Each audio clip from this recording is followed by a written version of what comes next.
Welcome to the Centaur Podcast. I'm Cameron Adibi, and together we will explore the fascinating world of horse-human communication and the extraordinary connections they develop between our species.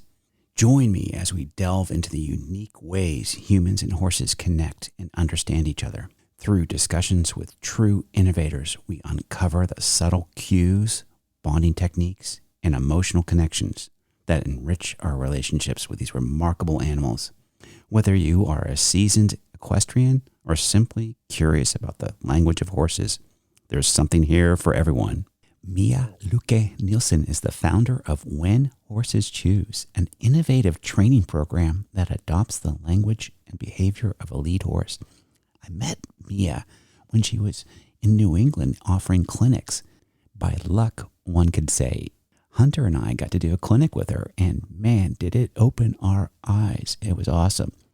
Mia invites the horse to follow her as a leader, and it only achieves that because it's up to the horse to make the decision. There's no need for pushing or coaxing. She reads horses just like people read a book. She's walked with them for years through scorched wilderness and slippery mountain slopes. She sleeps in the barn with them when they are sick, offers the kinship of a herd when they are lonely. She takes care of them when everyone else has given up. She is based in Denmark and offers workshops in the United States and around the world. This is part 2 of my interview with Mia. In part 1, we left off with a question: what is the role of equipment and bits?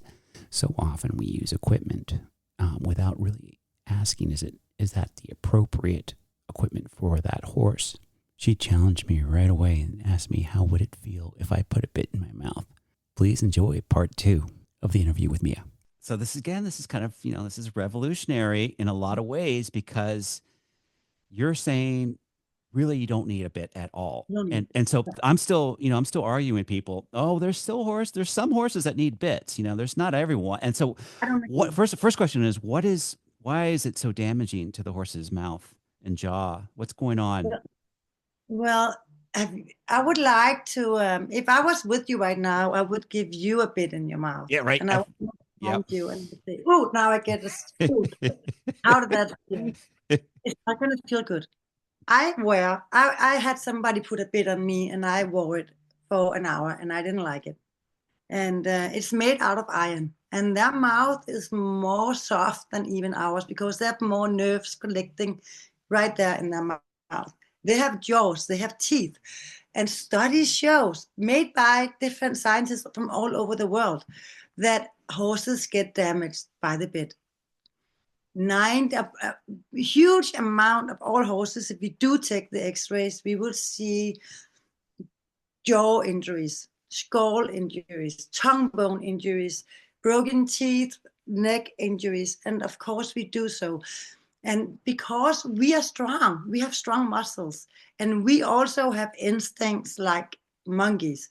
So if I'm riding and if I spook, I'm gonna do like this, Yeah. right? Yeah. If I walk on the street with no horse and I spook, I do like this. It happens. We do that, and a horse is not going to be ridden its whole life without a person pulling it in the bit, and it's going to create a damage. And it's going to create pain in our communication. It's not a nice communication to be pulled and be controlled in your head in a bit. It's not nice. And if you think it is, then try it. I'm going to start doing that with the kids. I'm going to tell her to do it with the kids.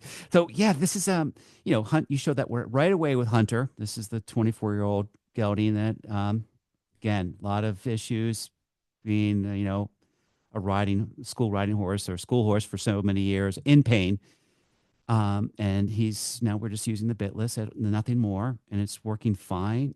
So you said it at the beginning, it's not about the equipment, it's about the communication. So back to your training method, you say it's not about commands, but a two-way communication. Can you describe more about what does that mean? A two-way, how do you have a two-way communication with a horse? How does that work? That we people, we have to study the horses and realize that they have a language, and they have a language that we can use to speak back with them. They use their body, we can use our body. the same way or similar for them to understand. And even their noises, they say, if a horse say like this, I say, right? Yeah. It is a sound of joy from a horse. It's a sound of releasing tension, being relaxed, feeling good. So if my horse is feeling good, I can confirm, yes, we are feeling good right now. Yes. Then the horse often say again, and we're having a conversation. There's so many things that we can do, right? Horses, they feel each other in a herd. If one horse is afraid, all horses are afraid. So we can actually also control the horses a lot by controlling ourselves. They feel love. Love is universal. So if we can be with a horse and we can give them love, we can hug them, we can touch them, achieve that trust, then already there's a communication that, hey, I'm coming with love. Yeah. We can control that we don't have any fear, because if we have fear for the horse will feel the fear and they will become afraid. And when a horse becomes afraid, they even withdraw or they get a little aggressive, because aggression comes from fear. It's a defensive behavior. So we can control how they feel by controlling us. That's a big part of it. Yeah. And yeah, and then we can use how do horses meet each other? If two horses are new, they don't know each other, we're putting them together. The first thing they will do is that they will put their noses together to smell, or maybe to just test how do the other horse breathe. See, if I breathe like this, then I'm upset. Then I am dangerous. Then the horse will go like, yeah. Say, okay, then I'm defensive too. Are we gonna fight? But if I meet a horse and I immediately breathe like this, then I'm calm. Then the horse, okay, she's calm. I'm calm. Everything is good. Yeah. So we can use all that little things. Horses yawn. When we're tired, we can yawn. We can show the horse, I'm tired, my energy is low. And there's a lot of their things that we can use. But they don't understand, you are a stupid horse. They don't understand that. No. But they understand the energy in our voice. We're upset, yeah? And they understand, wow, you're beautiful. They don't understand, but they understand, wow, she's communicating in a nice way. There's an energy. The In the way. energy, exactly. The intention. That's what I teach my kids too. So I appreciate that you saying that. That's the fundamental. I don't know. I find it very simple and very intuitive, but it's still very hard for a lot of people to get this. And so, I mean, I got it, again, the language we use is so key in my mind. But so you said on your website, you help with people, you help problem solve. And like you mentioned in one of your pillars, principles, there's no problem horse in a wild herd. So it's a human perception. It seems like when you say problem solving, you're problem solving a problem human with a reactive horse. So is it always, when you're problem solving, do you always address the emotions first? When I have a horse that has problems, I get all kind of problem horses in training, and I let them go free, and I work with them, and I figure out, is there resistance?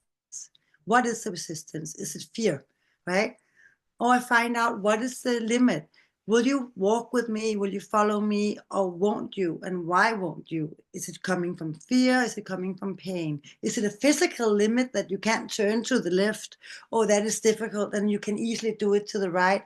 Then maybe it's physical. Then there's something in the movement, in the body. Figuring out, where does the resistance or the problem come from? Often, because there are no problems with wild horses, right? So if they have a different behavior than a typical wild horse or a normal horse, then it's often human made.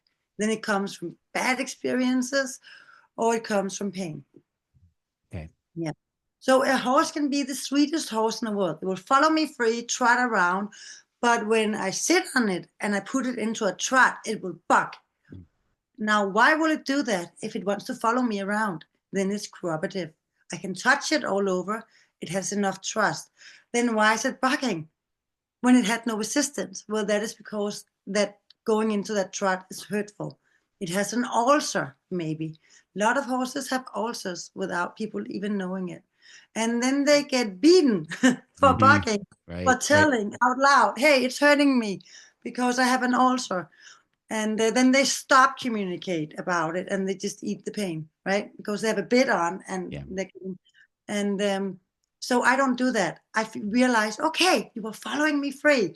You were saying yes to cooperate, and you were okay with me being on your back completely free. But now you are having resistance in doing this exercise, then there's something wrong. Then it's pain because you were doing everything else great. So with my way, with my method, and working with these horses free allows them to be clear of what is the exact problem they have. Where does it come from? And how can I help them? Appreciate that. I appreciate that because that's how I didn't meet Hunter until a year ago, but that's what I Mhm. gather from his previous life. He was in pain, and what did they do? They made the pain worse. That's if the horse is not doing what you want them to do, put a heavier bit on them, put a curb bit on, or whatever. That's always it's Yesterday, yesterday I worked with a horse, and I could touch him, and he would follow me. And I had a whip, and I didn't really touch him with the whip. I was just working with it as a longer arm to show signals. Then I stopped him, and I took the whip like I always want to scratch them with the Mhm. whip and show them that in my hands it's just a petting tool. Yeah. And he got so afraid that he jumped back.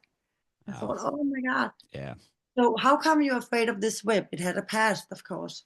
And then I looked at his body, and on his hind, he had like long scars from whips. So he's telling a story. Yeah. No wild horse that I've ever tamed or worked with no prior riding experiences, has ever been afraid of whips because they don't know what it is. Hmm. Hmm. No horse with no prior experience of riding are afraid of riding, or a person sitting on them. If they have enough trust and we can jump around them and touch them all over, and we have all this connection and trust, then why would they fear this? They don't. But if they have had pain or falls, or then yes, it's a problem. They care, as my friend says, there are associative learners.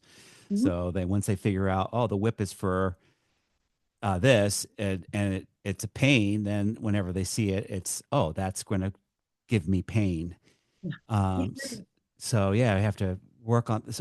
I have to ask you because you brought this up about the stallion in Brazil. I got to work with, I got to work at a Lusitano breeding farm, and I got to meet some stallions, and that changed my life because I think these are some of the most misconceived. They have the most, they're most misunderstood, Mhm.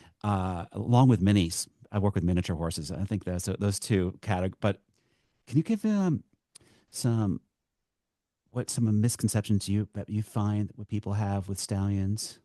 Mhm. Yeah. Stallions, people think you have to be hard on them. There are something called stallion bit or stallion chains.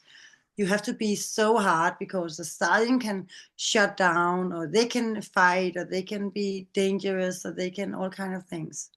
Um, I find it the opposite way around. I find that when I train stallions, I have to be more gentle, more soft. Yeah, That's they're so incredible. Yeah, right. That's completely opposite of everything you hear. I feel like with stallions, I feel like it's kind of like with men or any male animal, that if you, um, because they have all this testosterone, right? So if I go to like, I'm going to be hard with you, they're going to fight me back. I'm going to awaken that fighting instinct. But if I go with the ego, you are so beautiful, look at you, then they will do everything for me. Yeah. Men are, so we're pretty That's how, simple that way. that's Yeah, how it that's is. exactly what I found when I was working that Lusitano farm.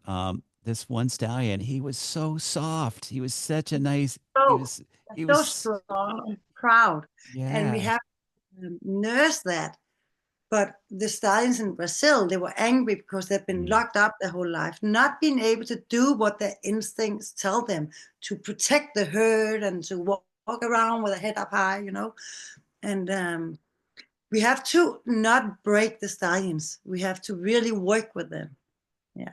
Because if we break them, then they get resistance and they get fighting. They have to fight, right? It's so deep in their instincts that they fight to protect the herd. They attack predators. So when we fight them, they will fight back. We have to Yes. not fight them. It's kind of, I think the theme of what this conversation I'm getting is that exactly where it's, the more resistance, the more force, the more force and resistance we're going to receive. We can show them that we are stronger than they are in a very different way than fighting. Mm. Mm? Yeah. You see, out in a herd, horses, they never walk backwards. You don't see wild horses walking around, walking backwards, but they back each other up. So the one horse in a herd that can make the other horse yield, you see, if they're grassing and this lead horse comes towards one horse, the horses will back up and yield away, make room for the strong horse. So in a herd, the one horse that can make the other horse walk backwards is the one horse in charge. Mhm. So we can use that. And if I have a stallion, I will softly, every time he does something I don't want, back him up 2 steps, praise him, and go again. Back him up 2 steps. And then they lick and chew, communicating, submissive. I understand this. You are stronger than me because you're the one backing me up instead of me backing you up. Mhm. So cool. This is like, really Such make a me, little signal. It will yeah. change any horse's life. Just back them up 2 steps, praise, go again. This is the way you set the leadership, pretty much. This is the way to do it. I do that in the riding as well. If a horse spooks or does something I don't want, I stop, I back up 2 steps, praise, loosen the reins, let's go again. Mhm. It's really so much about the intention and keeping the focus on what on them instead of we're going to have to go over this jump now. But Yeah. We I also all want what I realized that all people want is that we want safe horses, right? yeah, bomb We proof is they always use that word bomb proof in this part of the Yeah, world. bamboo. We want to know that when we go out on a ride, that we get home safe, Yeah. right? Okay, so that means we want predictable horses. But if we ask any horse, are human beings predictable? What do you think of the answer? Not everybody I know. No. Our reactions predictable to the horse? Yeah. Right. No. How the beep are they going to become predictable, good, safe horses if we are not? And we are the one being in control. No, it's not going to happen. So we have to be predictable. Yeah. And that's what I am. I teach my horse. My consequence for any unwanted behavior is I'm going to do as a horse. I'm going to back you up, move you with my body 2 steps back, explaining I'm the stronger one. Praise, have a good energy. We can only do good things in a good energy and move on again. Many people riding horses, competitions, all kind of things. I never see a lot of love. And I believe that it's just like having a kid in a school class. If a kid is in a school class and if there's no love and nobody really likes its kids, I don't think the kid is going to develop and become great. But I think if you put a kid in a class where everybody loves this kid and believe in it and praise it, then this kid is going to become great. And when we train horses and work with horses, if we create a loving environment and a lot of praise, the horse is going to become motivated and happy and feel safe and want to work with us. 100%. I appreciate that too. I do the equine therapy, equine assisted learning. Mhm. I really believe everyone comes to horses for therapy. I mean, Yeah. so we do. I think ultimately everybody loves the horse, but they just don't know how to communicate the love, Yeah. and they get lost with their version of what they think it is, and there's not it's not a two-way communication at all in my experience. I have to ask. This is so cool, and maybe we continue this another time. But I have to just final couple questions. I mostly work with older horses because I love them because they have such wisdom. Mhm. Um, and so you do a lot of rehabilitation. Mhm. Um, you have a horse workout I gather. Can you just share like one or two exercises that you think would be that are really good for any horse really to just as a workout? Hmm. Well, there are many, Mm, but we can do things just with them standing even still. Yeah. So if you get underneath their spine, in between their front legs, a little bit back, where you put the girth, and you kind of squeeze a little bit, massage, you can make the spine go up. mm, mhm. Yeah. So you do that and you hold that for 10 seconds and let go. Do that again 3 times. Then you make a spine lifting exercise. Hmm? And for every time you do that, if you do that every day, 3 times, 10 seconds, maybe even up to 3 times a day, then you will begin to see that the time it takes for them to lower the spine takes longer and longer and longer. So they keep it up more. Hmm? We have to be a lot aware of having the horse to have a great spine, have muscles in their back and on their hind and on their everywhere, because we have to train their core up for them to be riding horses. They're not built to carry a rider, and it's our responsibility when we make them into riding horses that they have enough muscles and that they carry us the right way. Mm. That they step enough in under themselves and lift up their spine in order to become healthy. Otherwise, they get arthritis. Mhm. Yeah. Like Hunter. Exactly. Yeah. That's it. Exactly. And a lot of people in the traditional system, they use a lot of lunging, this circling around and around. We do it when they're really young. But what many people are not aware of is that horses are born with open joint caps, just like a baby is born with an open hole in the head. Closes slow, then horses have open joints.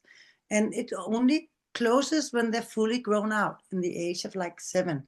So when we begin launching them in the age of 2, having them circling, we are twisting their joints.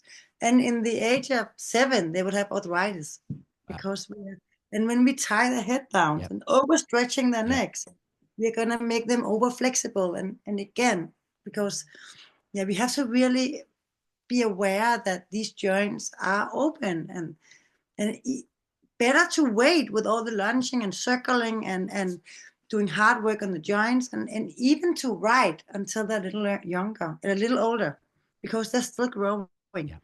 In the racing industry, we begin riding the horses when they're 1 year old in the US, and they break, they can't last. And in traditional dressage, they start them at 2 or 3 years old. It's way too early.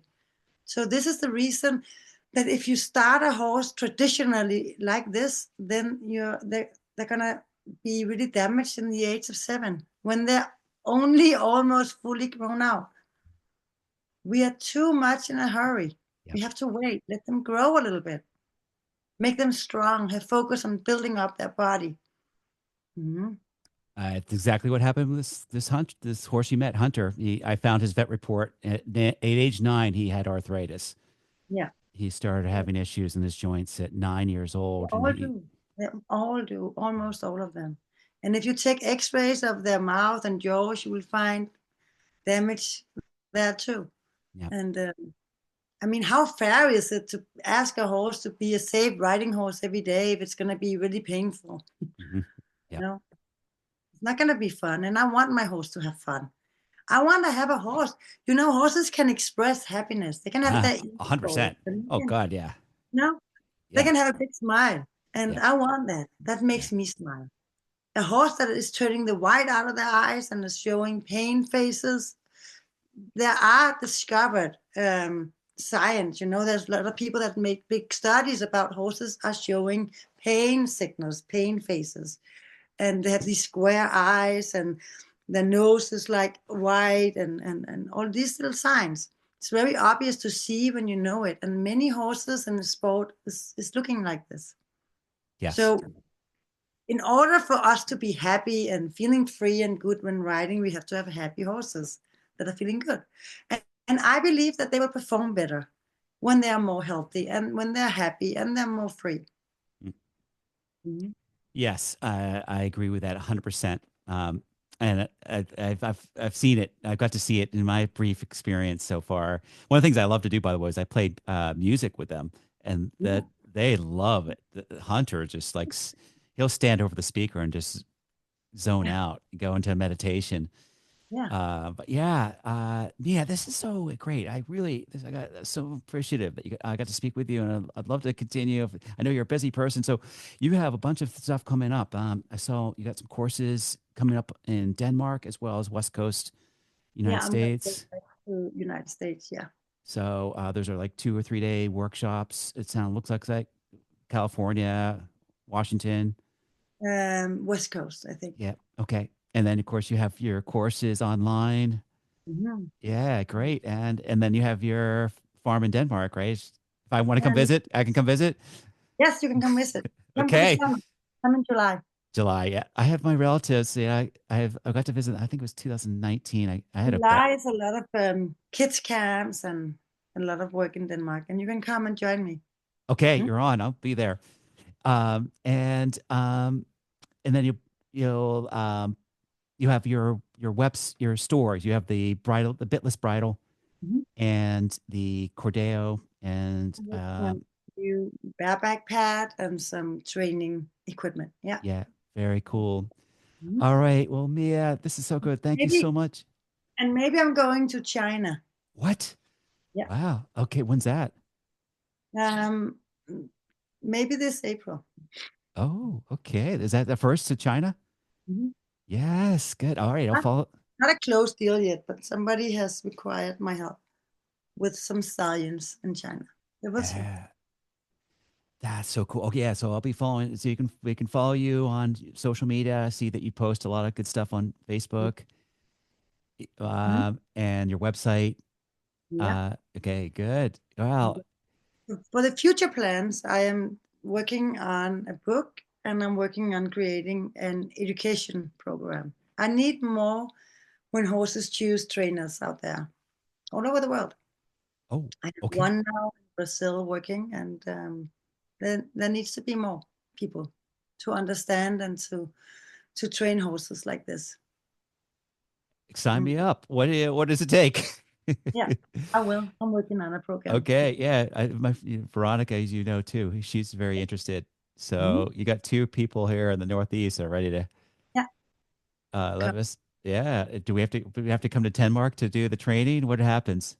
yeah. I'm making that. I'm figuring out. We have to go to work with wild horses. Wild horses. Mhm. Where? Yeah, that's what I'm working on. Maybe the Uh, youth and yeah, all yeah. right. Because there are no better teachers than the wild horses. They are the horse with the pure horse behavior and the pure language. So when we have to look at how to make tame horses healthy and most strong and well working, then it's the wild horses that has all the keys. Mhm. Very They have all the cool. answers. So a part of really becoming a great horse trainer is to spend time and to live with and watch and understand the true behavior and the language of the wild horses. So that has Very, to yeah. be a part of my educational program. We have to stay with wild horses and work with them. I see on your website you work with the Mustangs. Is that true? Yeah. Yeah. Okay. Um, and if you've adopted Mustangs, I take it. Mhm. I did a program, I did a big thing where I went to what do you call it, the auction, where Yeah. they captured the wild Mustangs with helicopters. They round them up, and it's horrible. And then they go to BLM, and then they are auctioned out for. When I went, it was for like $125.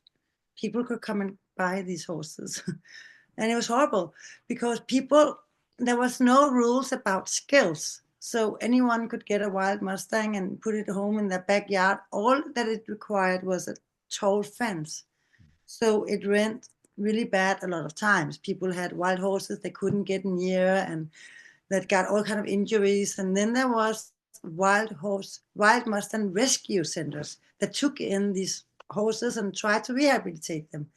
And it broke my heart to see these horses living in the wild, going out in their families and herds. And then the helicopters came and they drove them 100 kilometers. And there was a trail of dead horses lying. And then they put them into these nets and took them to the BLM stations. And I thought I had to do something about it.